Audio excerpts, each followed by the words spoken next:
अस्सलाम वालेकुम। मुकालमा YouTube channel में आप सभी का दिली खैर मकदम है।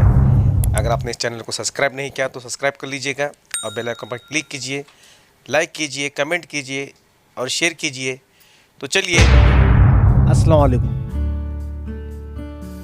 हमारी उर्दू की दरसी किताब दो हिस्सों पर मुश्तमिल होती है, हिस्से नस्र और हिस्से नज़्म। अक्सर देखा जाता है बच्चा हिस्से नज़्म में आने पर कुछ दिक्कत महसूस करता है, शेर की तफहीम में से थोड़ी सी परेशानी का सबब बनती है। मैं अक्सर सोचता हूँ ऐसा क्यों होता है, क्योंकि हम फ़न शायरी की बारीकियों से ना वाकिफ़ होना, ये उसकी एक अहम वजह है। तो आइए हम शुरू करते हैं आज शेर व सुखन की कुछ बारीक बारीक बातों से जो अपने को पता होना ज़रूरी है, ताकि हमको शेर की तफहीम में, शेर के समझने में हमको आसानी हो। तो नंबर 1 पर आप देखिए, आप देख रहे हैं स्क्रीन पर आपको कलाम और कलमा। जिस लफ्ज़ के कुछ मानी होते हैं उसे कलमा कहते हैं, और कलमे के ऐसे मजमूए को जिससे पूरी बात समझ में आ जाए उसे कलाम कहते हैं। तो हम देखो शायर का भी सुनते हैं कि मजमूए कलाम है ना, तो उसकी पूरी बात यहाँ पर होती है। अब नंबर देखो, यहाँ पर शेर भी यहाँ पर लुगत में लफ्ज़ शेर मज़दर है जिसके मानी है जानना या किसी चीज़ से वाकिफ़ होना, लेकिन आम तौर पर शेर मफूल के माने में इस्तेमाल होता है, जिसके मानी होते हैं जानी हुई चीज़।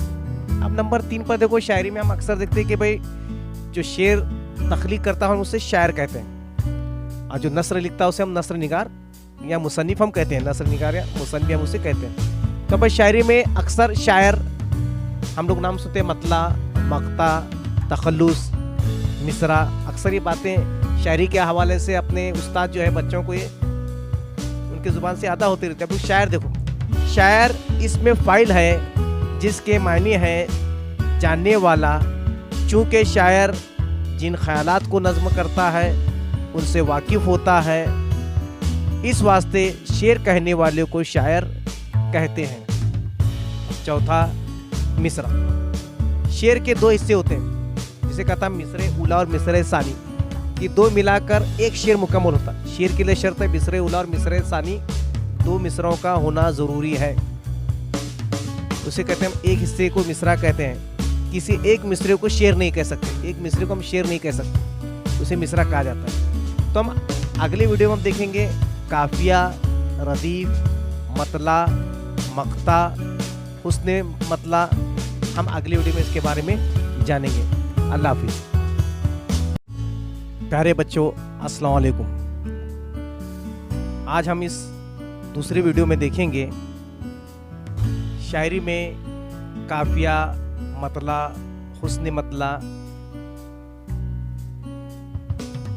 तो कहा जाता है कि अहमद बसरी, जिसे जिनके मशहूर आलिम थे, उनका नाम था खलील इब्न अहमद, जो बसरा में पैदा हुए। तो कहता है इल्म अरूज के मौजिद थे वो। उन्होंने अशार के इस फ़न को जो है मौजू और नामौजू के इल्म अरूज के कुछ उसूल मरतब किए। तो आइए हम देखते हैं इरादतन शेर मौजू करना किसे कहते हैं। शेर के लिए ये ज़रूरी है कि उसे कस्दन या इरादतन किसी वज़न पर ढाल दिया जाए या मौजू किया जाए, लिहाजा जो कलाम इत्तेफाकिया मौजू हो जाए और ख़बर भी न हो कि ये कलाम मौजू है, तो ऐसे कलाम को शेर नहीं कहा जा सकता।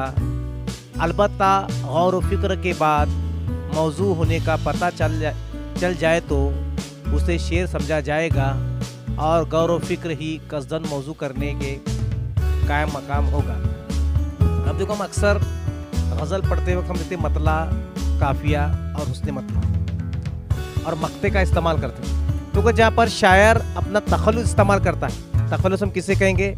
जब शायर अपने नाम की बजाय जो मुख्तसर नाम इस्तेमाल करता है उसे हम तखल्लुस कहते हैं। और जिस शेर में शायर तखल्लुस इस्तेमाल करता है हम उसे मक्ता कहते हैं। अब आइए यहाँ पर आप स्क्रीन पर देखेंगे काफिया।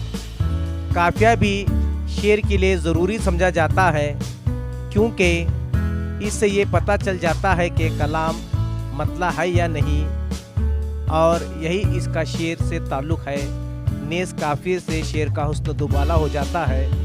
बाज़ उलमाए अदब के नज़दीक शेर के लिए काफिया ज़रूरी नहीं। हम बेकाफिया जो होते हैं बगैर काफिए के, हम उसे आज़ाद नज़्म के तौर पर भी हम जानते हैं। मतला देखो अक्सर कहा जाता है कसीदा और गज़ल में जो है उसका पहला शेर मतला कहलाता है।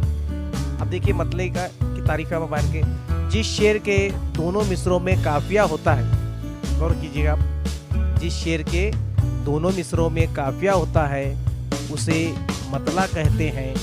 गज़ल और कसीदे का पहला शेर आम तौर पर ही मतला होता है।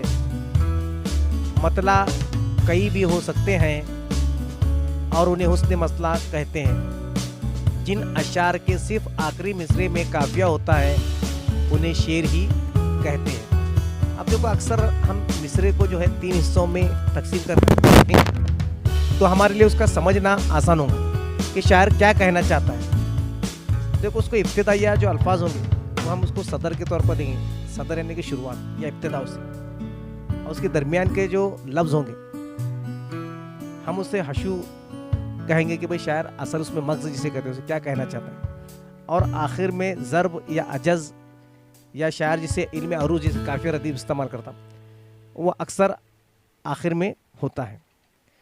तो शेर व सुखन में हम इस दूसरे वीडियो के बाद तीसरे वीडियो में और अगली बातें हम देखेंगे।